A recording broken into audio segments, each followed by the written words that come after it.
Hello there and welcome. This is Point of View. I'm Mark Leishman and you're going to enjoy my guest this week because we're talking electric bikes, farm bikes at that. He's Timothy Allan, co-founder of UBCO. He's also CEO there, the utility electric vehicle company. Now, Tim's more than 20 years of product and business development experience under his belt. His aim is to transform the way people ride, work and play globally.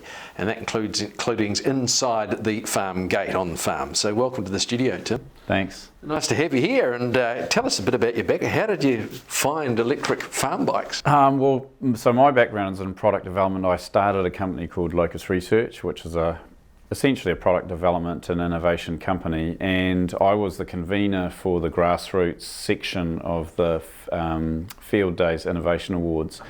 And this would have been 2014. And so in the group of things which we judged, is about 40 odd that year. And the grassroots is your garage inventors, so it keeps them separate from the big guys like True Test, Gallagher's, etc. And so out of the ones I judged, this bike, two guys, Daryl and Ant, had developed it, and you could just sort of tell that there was so many potential applications just by looking at it. It was initially visualised as a farm bike. Really simple idea, and that started out because almost a frame with wheels, if I could remember. Yeah, exactly. Yeah, and it's no noise. There was just sort of a simplicity to the idea, and I do remember one of the other inventors like having a go at me about giving these guys the award, and I said, well, it's not just about it's not just the act of invention, the complexity of it. It's actually it's the idea here that's important. And its potential. Yeah, and although I did make a kind of rather foolish bet, I said, I bet we can sell 1,000 of these before next year, or I'll run around the tent in my underpants, which we didn't. And and you were reneged on that one. No, I had to. We haven't got footage of that, unfortunately. But so you could see that there was huge potential there. I mean, it is an issue with bikes. Farm bikes themselves, I mean, they haven't really changed forever, have they? I guess the problem is with some of these markets, the Japanese and other large OEMs, these markets are not big markets for them. I mean, the market in China, for our Tier 1 master assembler, it's like 6 million units a year. So you go into an agricultural market, and for them it's not a big market. And it's a market that is very high duty, very abusive. So what they did was they've developed products that essentially have just sat static for 30 years plus. Haven't really advanced in any way. No, I mean, even, when we had our first product, even people like having an LED light, they thought was like, wow. And you're sort of thinking, and the reason we wouldn't use anything other than LED light is because of the power consumption. Yes. Well, an LED light consumes next to no power, a bulb light does. And they're light. Yeah, you would never consider that, and the long life of them as well. So, I mean, I suppose like when you're approaching it from just a completely different standpoint, you could see as a starting point there was a lot of potential. Yeah. And even the quad bikes, of course, here only really came out. They weren't even designed for that, were they? Weren't they sort of sand dune type vehicles or something for fun? Because again, like even when you look at the US market for some of these products, there's a lot that's recreational. Yeah.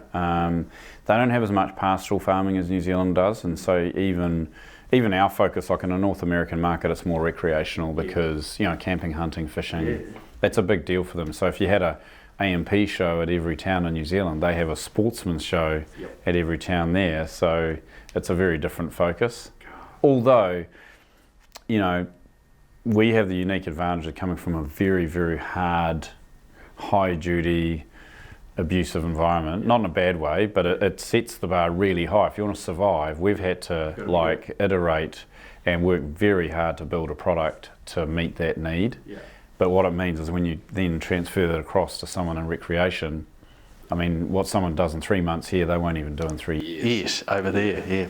Timothy, tell us about UBCO, the name. It's an intriguing sort of name. Yeah, so when we're working on the brand, we looked at a lot of different ideas and we sort of centred on this utility bike concept. So UBCO obviously is an acronym for the Utility Bike Company, but I think now our strapline is Power Your Purpose, because I guess where you look at where the company's moved to, it's advanced a lot.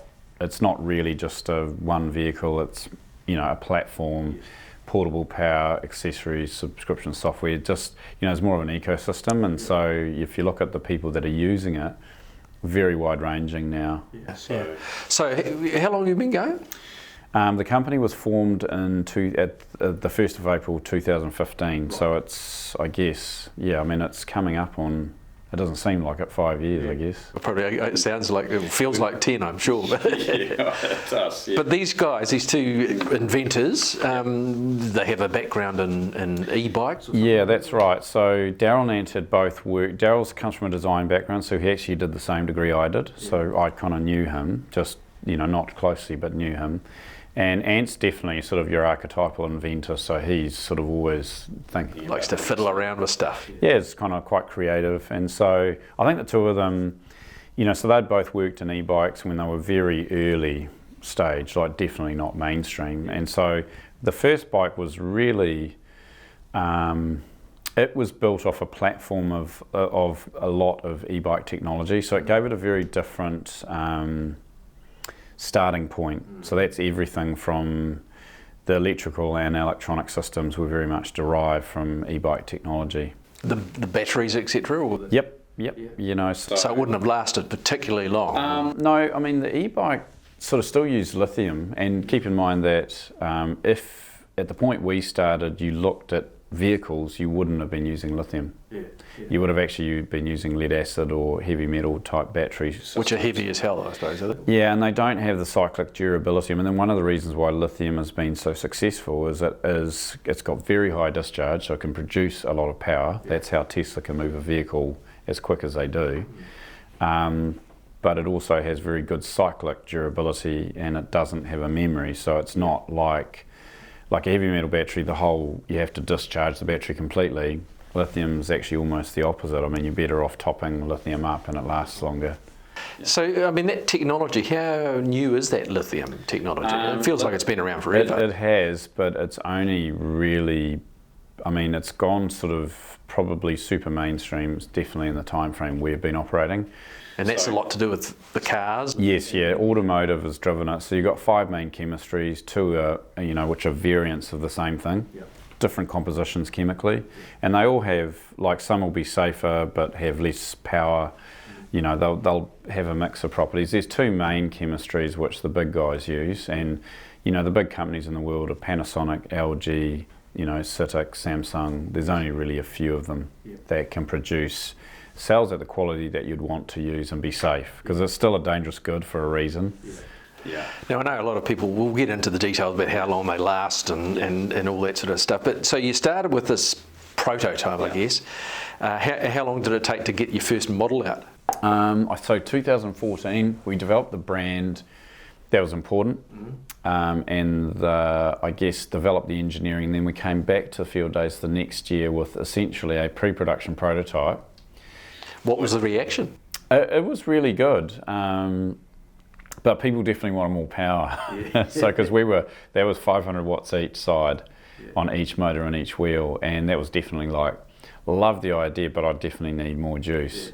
And how fast would that go? I mean, that one probably would have been, because the motors themselves don't necessarily, the power doesn't necessarily equate to the top speed. But probably you could get, it would have been 45, 50 kilometres an hour. Which you think on a farm would be probably adequate. It's the power, so it's like moving you up a hill. Right, it's just torque. Basic torque, yeah. So that's what we were lacking. And so if you say, if you've got an output of, 500 watts on each, so what we then did was, that was taken on board, and so we then moved it up. So we pushed hard to put out a motor that can do 1 kilowatt each, and that's largely been the powertrain that we've had since we started. So that was enough power to do most of the things. Now, as with a lot of these technologies, you're never going to be perfect. So you can do a lot of stuff, not all. So if someone jumps on a 250cc or a 450, that'll have more straight line power than we'll ever have. But the vehicle actually works very differently. So it's, even the way that it rides uphill, because you've got 2-wheel drive, and because you're so much lighter weight, if you're going through mud, it's better, because, and even if you got yourself into trouble, You can also throttle walk the bike out because it's so much lighter. Well, yeah, I mean, what is the comparison? What's it? Well, a normal farm motorbike would probably be 130 kilograms, and this is 65. Yeah. The first bike was 58. Wow. So we put a bit more meat on, and that's actually, again, when you look at all of our learnings in an agricultural space, our cyclic durability is the thing we're focused on. Mm-hmm. So Can you explain that? Well, take a standard, if you took a frame for a standard motocross bike, they'll test 130,000 cycles based on their calculations. So is that 130? So it's 130 kind of cycles it's really the load that you express on the bike. So we would measure that. So obviously what they'll do is, because aluminium has a finite lifespan, you know, it's not like steel, so you have to test the cyclic longevity of it. So if a motocross bike would be equivalent to 130,000 cycles, we're 750,000 cycles. Wow. And guys were like, what the? And we're going, well, here's our calculations, measured from a guy on farm, and then calculated by every day, 365 days a year, for 5 years. Because what we did was 150 kilograms carried, so that's a rider. So if say I'm 90, it'd be me plus 60 kilograms. Yep. Every day at a full discharge, so that's 65 to 120 kilometres. Every single day for 5 years. That's what we were aiming to exceed. Wow. And the aluminium will handle our frame now will do that, yeah. and a rugged life, a hard life. Yeah, and so that assembly is tested based on what we believe that they'll carry, and then the test takes into account what we've measured happens. Yeah. So, you know, what actually happens to the frame, the flex and everything. Have you got an indication, I'm sure you have, of how, is there an average use? I know every farm's different, but is there a sort of a number of Ks that a bike generally does? We've got access to some data which is off the record that's sort of aggregated and it's actually measured, so it's telematic data. And I mean, on average, I think 25 kilometres per day. You'll definitely have people that could exceed that a lot, and those will be lower than it. Like, I mean, I visited a dairy farm in Waikato, it's a mainstream dairy farm. They'd be lucky to do 10 kilometres a day. So it will vary. And you can do up to 125? Oh yeah, like you could, and I mean there'll be farms, like big farms where they might have 2 operational centres. In fact, that's the one that I remember talking to the chap, and he said 150 a day, but that's the biggest number in New Zealand. Yeah. In Australia, there'll be guys in 450s up in North Queensland doing more than that. But in New Zealand, it's definitely probably that number when you consider the mix of dry stock to dairy. Hilly, flat, all the stuff. Yeah, you'll get guys. We've got one farm. He's a super cool guy, Andrew Barber. They've got a strip graze. You know, it's kind of a grazing farm, so dairy prep. Yeah. So I think it's 3,000 hectares. And I mean, one of their guys, he was pushing 70 kilometres a day in hill country, recorded. But that's a lot and so he's just moving lines all day, every day. Timothy Allan's my special guest, co-founder and CEO of UBCO, Utility Electric Vehicle Company, and we'll find out a lot more about this fascinating topic right after this break. It's Point of View.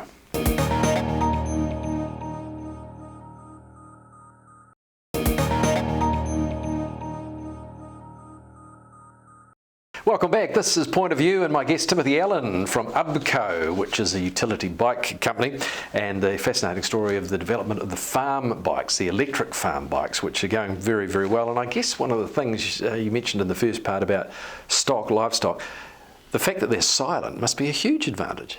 Yeah, I mean, the first feedback we started to get very early on from the early adopters is just removing the noise from a vehicle if you're using it. Like, I think some of the averages can have it at 3 to 4 hours a day, and that's not, you know, that's the average. Some people will be like 7 hours a day, and so just simply taking the noise away, I think it's a lot nicer for the user. And then how you interact with the animals on farm, I think it actually removes some of the stress.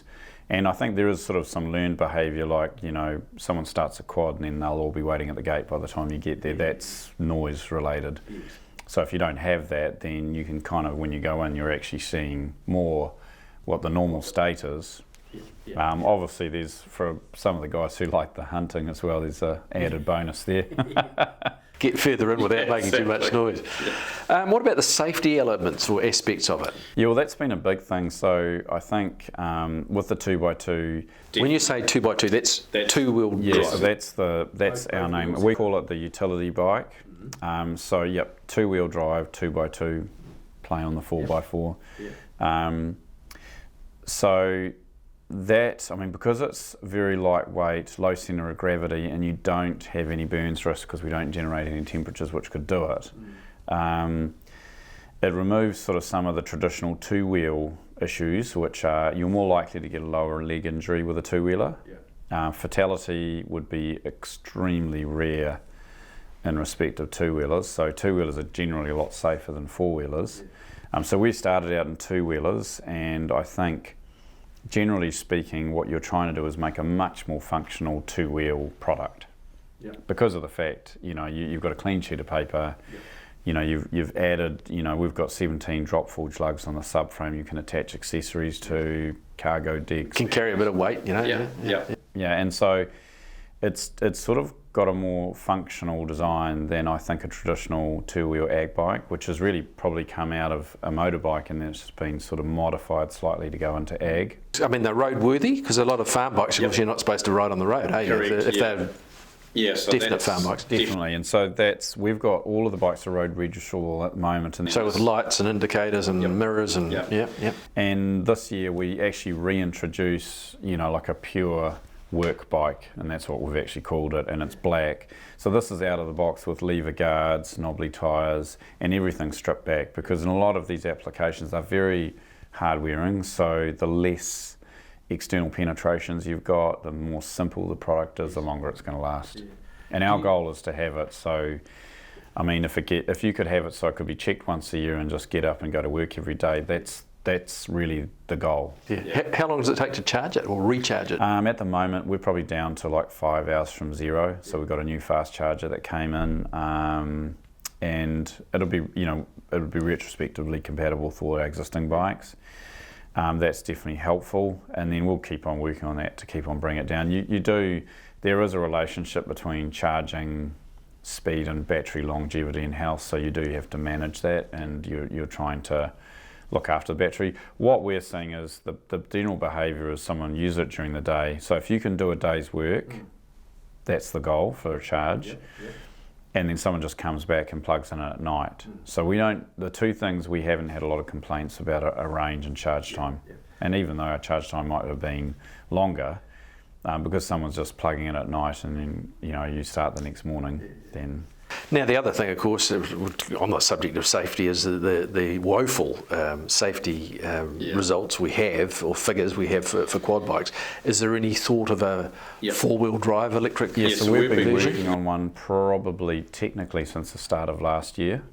I think it took a lot to convince our people and company internally to do it, because if you look at the safety profile, it's not good. And it's actually an engineering problem, is that very high centre of gravity. And then you've got the people problem, which is... They're too easy to ride. Well, it's not so much that, but I took part in the Safer Farms program through WorkSafe, and I talked to them about, I was a guest and I talked to them about technology. One is, I think there's no standards for the vehicles at the moment, which is amazing. There's standards for medical devices, for aeroplanes, for passenger vehicles. Nothing for those? No.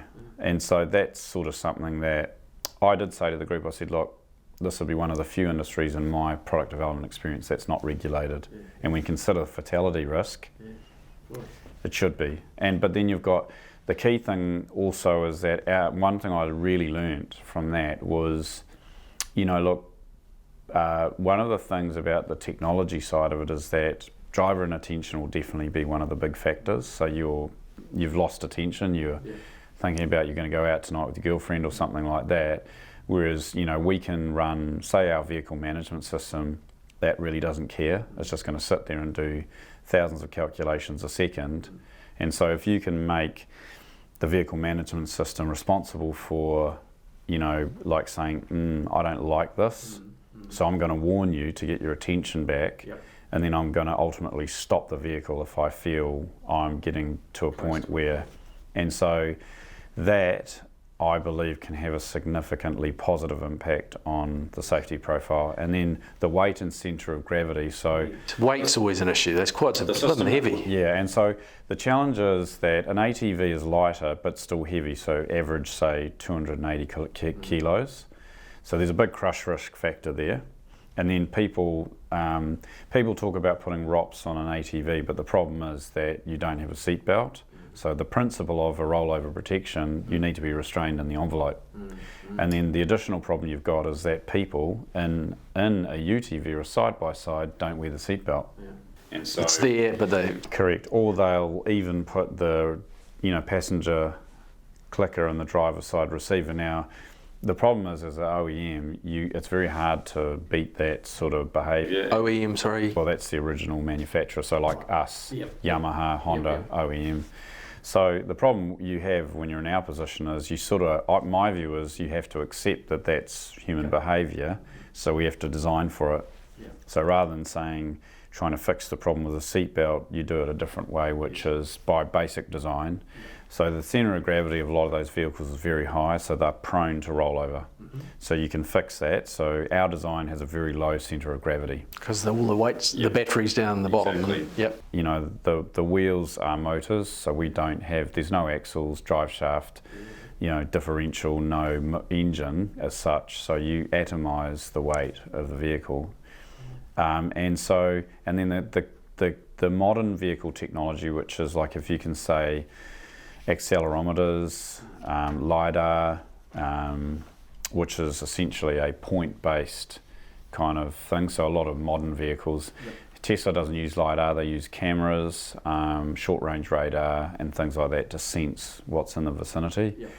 So you can use modern vehicle technology, which is really reduced in cost for the sensors, to be more predictive, and so you can... So you can track a pothole coming up or something like that. Correct. And even the whole thing around vehicle orientation, you can do that with accelerometers and gyros. So you can say, well, you can do an adjustment, but then you can also say, this predictively is going to result in, so I'm going to stop you. And so I think for us, like that sort of gives you the ability to put a vehicle in that's going to have a profoundly different safety profile. How far away is the quad? We'll be hoping that prototypes are going to be running around in New Zealand this year, and then obviously the goal is to go into production and probably delivering units next year. Cosmetically, they're pretty basic looking, aren't they, in a sense, which is part of their charm, I'm sure, and certainly make them look very durable, just like an original Jeep, if you like. But is the talk of sort of zapping up the look a bit for, say, the townies?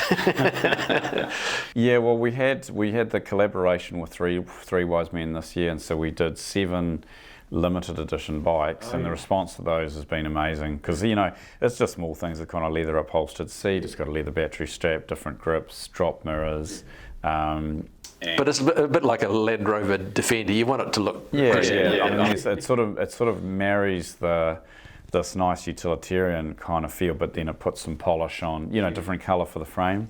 So it was a neat collaboration, because actually the stuff I'm wearing at the moment is they designed a whole range of clothing which went with the bike, so you can actually see the bikes in their stores.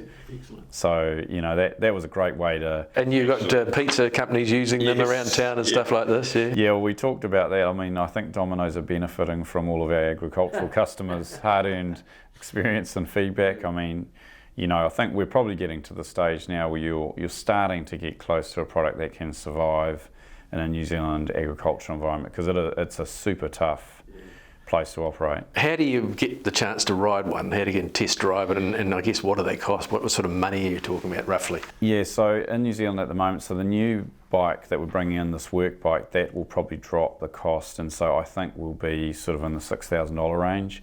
The current bike is, including GST, so if it was ex-GST, it would be $5,000. The current bike is $6,900 plus GST, but that's for a fully registrable on-road, you can just go down and get it registered vehicle.